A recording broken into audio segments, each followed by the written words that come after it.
So guys আসসালামু আলাইকুম, this is জিহাদি ফ্রম জিহাদি কফি। আজকে একটা ভিডিও বানাবো, একটা কফি বানিয়ে আসেন close to me.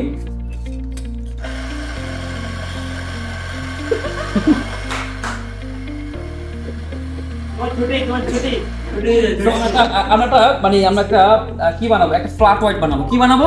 Flat white. So flat white হচ্ছে একটা জনপ্রিয় কফি যেটা অস্ট্রেলিয়া কিংবা নিউজিল্যান্ডে বানানো হয়েছে। কোন দেশে? অস্ট্রেলিয়া কিংবা নিউজিল্যান্ডে। আমরা তার জন্য সিঙ্গেল এসপ্রেসো ব্যবহার করছি, মানে 9 গ্রাম। অ্যাকচুয়ালি যখন ফ্ল্যাট হোয়াইট আবিষ্কার করা হয়েছিল তখন তারা কি করতো জানেন? ডাবল রেস্ট্রেতু ব্যবহার করতো। কি ব্যবহার করতো? ডাবল রেস্ট্রেতু হচ্ছে এসপ্রেসো এর থেকে ছোট, মানে পরিমাণ। ওকে, এখন চাইলে যে কেউ যেভাবেই চাই ইচ্ছা বানাতে পারে, সিঙ্গেল এসপ্রেসো, ডাবল এসপ্রেসো। বিভিন্ন দেশে যেটা থাকে 18 গ্রাম থেকে 36 ml। আচ্ছা, আমাদেরকে একটা সাদা হোয়াইট কাপ লাগবে। সাদা কেন বলছি সাদা? কারণ ফ্ল্যাট হোয়াইটের ফোমটা একদমই কম থাকে। কি থাকে? ফ্ল্যাটের ফোম কম থাকে। এটা না, এরকম টাইপের একটা মজার জিনিস আছে।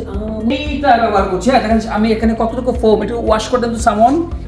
এই ফাঁকে আমরা এসপ্রেসোটা রেডি করে ফেলবো। করলো কেন হোয়াইট?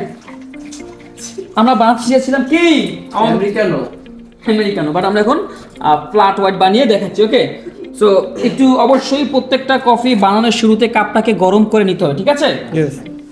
গরম করে নিলাম, কটা ফিল্টার লক করলাম। এখন যদি এসপ্রেসো প্রবলেম হতে পারে, আমি জাস্ট চেক করে দেখছি আর কি। ভুল হলে আমরা শেডিং আবার চেঞ্জ করে নেব, অসুবিধা নাই। কিন্তু আমার কাছে মনে হচ্ছে এসপ্রেসো তাড়াতাড়ি পড়তে পারে। ইয়েস, এসপ্রেসো কি হচ্ছে? তার মানে এখানে পরিমাণটা আছে কত? 7.5 গ্রাম। আমরা এটাকে 9 করবো। ওকে, এখন গ্রামটা দেখি ফ্লেভারটা। আচ্ছা, যেহেতু শেখাচ্ছি মনে করেন যে এসপ্রেসো ঠিক আছে, বাট একটা পারফেক্ট এসপ্রেসো 25 থেকে 30 সেকেন্ডে মেশিন থেকে বের হবে।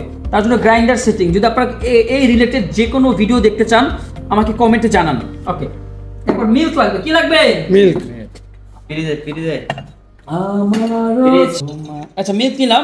আমরা জানি ফ্ল্যাট হোয়াইটের জন্য মিল্কের পরিমাণ হচ্ছে 150 থেকে 180 ml। কতটুকু? 150 থেকে 180 ml। আমরা দেখেন এখানে 150 ml দুধ নিয়েছি কিনা দেখেন।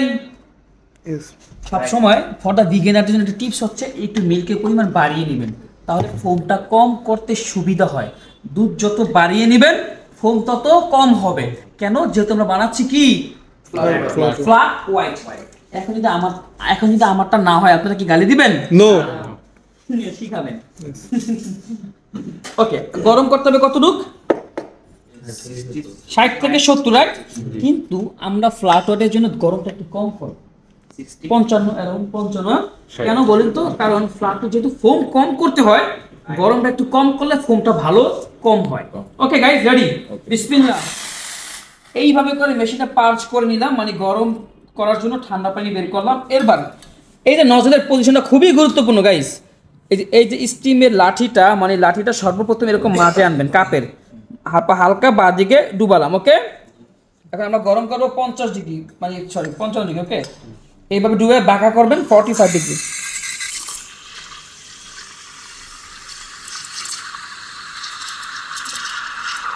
ওকে গাইস, আমরা গরম, এই দেখেন ফোম কিন্তু বেশি হয় না, হয়েছে? দেখেন টেক্সচারটা দেখেন ফ্ল্যাট হোয়াইটে, এবং শব্দ করছে একবার, এক থেকে সর্বোচ্চ 2 বার। এই যে করছে না, এটা কিন্তু খুব কম করছে। দেখেন 55 ডিগ্রি হয়েছে, বুঝলেন না? দেখেন 55 ডিগ্রি পারফেক্ট ভাবে হয়েছে। ওকে, সো এই হচ্ছে ফ্ল্যাট। দেখেন ফোম একদমই কম কিনা।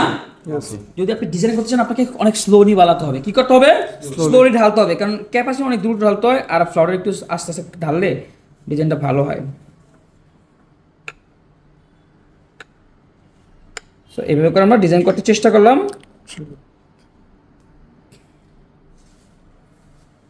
এই যে তো দেখেন এখানে ফোমের পরিমাণ একদমই কম। এবার নিচ থেকে দেখেন ফোমটা। হ্যাঁ, আমাদের আরেকটু দুধ হলে ভালো হতো, যেন কাপটা ভরে নেয়, বুঝছেন? বাট ফোমিংটা ঠিক আছে, বাট আরেকটু মিল্ক দরকার হলে ফোমটা একদম ভালোভাবে, মানে কাপটা ভরতো, ঠিক আছে? সো এটাকে কি কফি বলবেন? Flat white. একটু বললে আরো ভালো হতো, ঠিক আছে? ওকে গাইস, সো এই হচ্ছে ফ্ল্যাট হোয়াইট। কি নাম? Flat white. Video very tasty. Sir, এখন আমরা ভিডিওর মধ্যে গেলাম যে